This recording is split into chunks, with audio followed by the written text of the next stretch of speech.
오늘 밤 당신이 산속에 혼자 남았습니다. 휴대폰 배터리는 꺼졌습니다.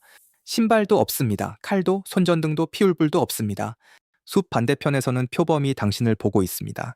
표범은 어둠 속에서도 움직임을 잃지만 당신은 나뭇가지와 그림자를 구분하지 못합니다. 표범의 발톱은 가죽을 찢습니다. 당신의 손톱은 흙을 파다가 깨집니다. 표범의 송곳니는 목을 물어 끊습니다. 당신의 이빨은 표범처럼 목을 끊지 못합니다. 맨몸만 놓고 보면 승부는 이미 끝났습니다.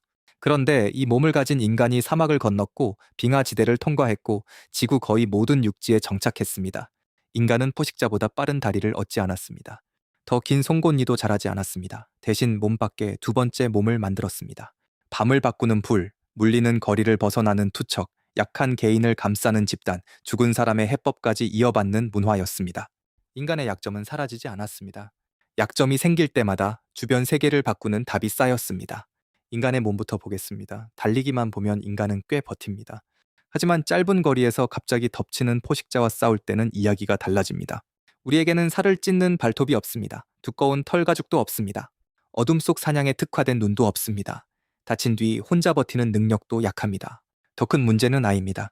많은 포유류 새끼는 태어난 지 얼마 지나지 않아 어미를 따라 움직입니다. 인간 아기는 걷기까지 약 1년이 걸리고 먹을 것을 구하고 위험을 판단하려면 훨씬 긴 시간이 필요합니다. 한 명의 어른이 사냥과 채집과 경계를 모두 하면서 아이를 계속 안고 다니기는 어렵습니다. 맨몸의 인간은 혼자 완성된 생존 장비가 아닙니다. 다른 사람과 도구가 빠지면 기능이 급격히 줄어듭니다. 여기서 인간의 방향이 갈렸습니다. 몸에 발톱을 새로 달 수 없다면 발톱이 필요 없는 상황을 만들면 됩니다. 밤눈을 키울 수 없다면 밤을 밝히면 됩니다. 포식자와 가까이 싸워 이길 수 없다면 가까이 오기 전에 공격하면 됩니다. 인간이 바꾼 것은 몸의 부품이 아니라 싸움이 벌어지는 조건이었습니다. 남아프리카의 원더워크 동굴에는 입구에서 약 30m 들어간 지점이 있습니다. 햇빛도 들지 않고 산불이 쉽게 밀려들 곳도 아닙니다. 연구자들은 그곳에 약 100만 년 전 지층을 얇게 잘라 현미경으로 살폈습니다. 흙 사이에서 불탄 뼈 조각과 식물이 재로 변한 흔적이 나왔습니다. 동굴 안에서 불이 반복해 타고 있었다는 직접 증거입니다. 불은 인간에게 새로운 발톱을 주지 않았습니다. 대신 밤의 조건을 바꿨습니다. 어둠 속에서 눈앞에 얼굴과 도구를 볼 수 있게 했고, 추운 지역에서는 천을 지킬 공간을 만들었고, 날 것을 그대로 먹지 않아도 되게 했습니다. 많은 동물이 불과 연기에 가까이 접근하기를 꺼리기 때문에 불을 중심으로 모인 인간은 경계선을 만들 수 있었습니다. 중요한 변화는 불꽃 자체보다 불 주변에서 벌어진 행동입니다. 한 사람은 장작을 넣고, 한 사람은 아이를 보고, 다른 사람은 도구를 손질합니다. 낮에 겪은 위험을 말로 설명하고 다음 날 이동할 방향을 정할 수도 있습니다. 인간의 눈은 그대로였지만 밤이 밝아졌습니다. 인간의 털은 그대로였지만 추위 속에 따뜻한 구역이 생겼습니다. 몸을 진화시키는 데는 수많은 세대가 걸리지만 불씨를 옮기면 그날 밤부터 환경이 달라졌습니다. 불이 포식자의 접근을 늦췄다면 투척은 싸움의 거리를 바꿨습니다. 침팬지도 물건을 던집니다. 하지만 인간처럼 빠르고 정확하게 목표를 맞히지는 못합니다. 인간이 팔을 뒤로 젖힐 때 어깨와 몸통에는 탄성 에너지가 저장됩니다. 팔이 앞으로 나오면 저장된 힘이 한꺼번에 풀립니다. 어깨가 작은 투석기처럼 작동하는 것입니다. 손에 든 돌은 발톱보다 무디지만 몇 미터 밖에서 날아갑니다. 표범의 송곳니가 닿으려면 표범의 머리가 인간 팔 앞까지 와야 합니다. 돌과 창은 그 규칙을 없앴습니다.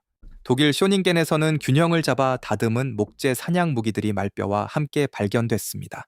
이 유적은 오랫동안 30만 년 이상으로 알려졌지만 최근 연구는 약 20만 년 전이라는 새 연대를 제시했습니다. 연대가 조정돼도 장면의 의미는 분명합니다. 사람들은 아무 막대기나 주워 찌른 것이 아닙니다. 곧은 나무를 고르고 무게 중심을 맞추고 끝을 다듬어 반복해서 쓸 무기를 만들었습니다. 한 사람은 동물을 몰고 다른 사람은 퇴로에 서고 또 다른 사람은 던질 순간을 기다립니다. 인간은 포식자보다 강하게 물지 못했습니다. 대신 포식자가 물 수 없는 거리에서 집단으로 공격했습니다. 여기서 가장 큰 약점이 다시 나타납니다. 인간 아이는 오래 의존합니다. 아이가 혼자 먹을 것을 구하지 못하는 기간에는 누군가가 계속 열량과 시간을 내야 합니다.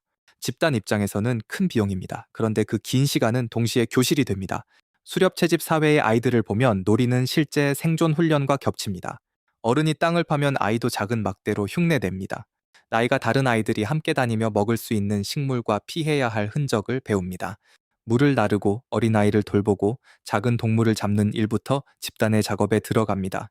완성된 기술을 유전자에 넣어 태어나는 대신 태어난 뒤 지역에 맞는 기술을 배웁니다. 사막에서 필요한 지식과 숲에서 필요한 지식은 다릅니다. 인간의 긴 학습기는 같은 몸으로 서로 다른 환경에 적응할 시간을 줍니다. 하지만 아이 혼자서는 긴 학습기를 버틸 수 없습니다. 어머니 한 사람만으로도 어렵습니다. 아버지, 형제자매, 친척, 때로는 친족이 아닌 사람까지 먹을 것과 돌봄을 나눕니다. 오래 의존하는 아이는 집단을 필요로 했고, 집단은 아이에게 자신들이 알아낸 방법을 복사했습니다. 약점 하나가 돌봄과 교육을 같은 자리에서 작동시킨 것입니다. 조지아의 드마니시에서는 약 177만 년 전 성인 호미닌의 두개골과 아래턱이 발견됐습니다. 이 개체는 거의 모든 이를 잃었습니다. 그런데 치아가 빠진 자리는 뼈가 다시 아물어 있었습니다. 이를 잃자마자 죽은 것이 아니라 오랫동안 더 살았다는 뜻입니다. 화석에는 누가 먹을 것을 건넸는지 적혀 있지 않습니다. 누군가 고기를 잘게 찢어줬는지, 부드러운 식물을 골라 먹었는지도 남아있지 않습니다. 턱뼈가 확실히 보여주는 사실은 하나입니다. 씹는 능력을 대부분 잃은 개체가 그 상태로 생존했습니다. 인간 집단은 완벽한 개인만으로 유지되지 않았습니다. 아이는 걷지 못하고, 사냥꾼은 다리를 다치고, 노인은 이를 잃습니다. 그때마다 집단이 멈췄다면 지식도 함께 사라졌을 것입니다. 현생 수렵 채집 사회의 돌봄을 조사하면 부모가 아닌 사람도 아이를 안고 먹이고 지켜봅니다. 가까운 친족뿐 아니라 서로 도움을 주고받는 관계도 돌봄에 참여합니다.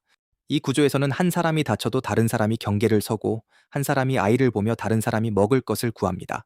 인간의 집단은 약한 사람을 단순히 남겨두는 모임이 아니었습니다. 한 사람의 결손을 여러 사람이 나눠 흡수하는 장치였습니다.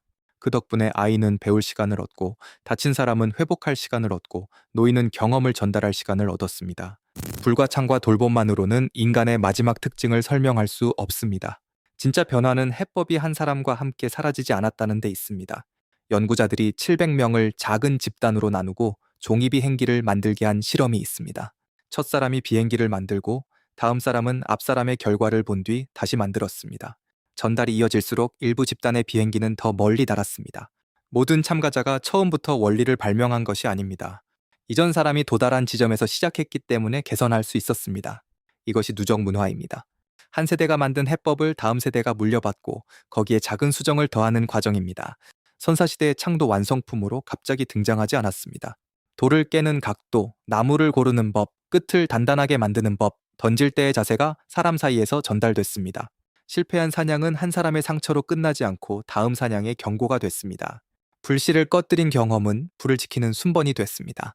아이가 독초를 먹고 아팠던 기억은 먹지 말아야 할 식물의 이름이 됐습니다.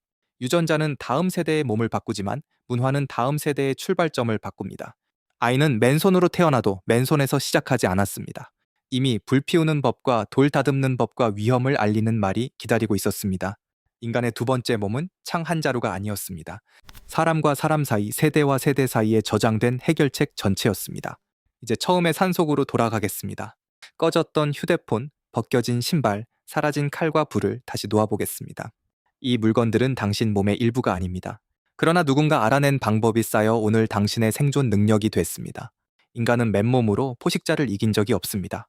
불을 지키고, 돌을 던지고, 아이를 함께 키우고, 실패를 말로 남기면서 싸움의 조건을 바꿨습니다. 그래서 살아남은 것은 가장 완벽한 개인이 아니었습니다. 약점을 발견할 때마다 해법을 만들고 그 해법을 다음 사람에게 넘긴 집단이었습니다. 인류를 살린 가장 큰 무기를 하나만 고른다면 무엇입니까? 댓글에는 하나만 남겨주세요.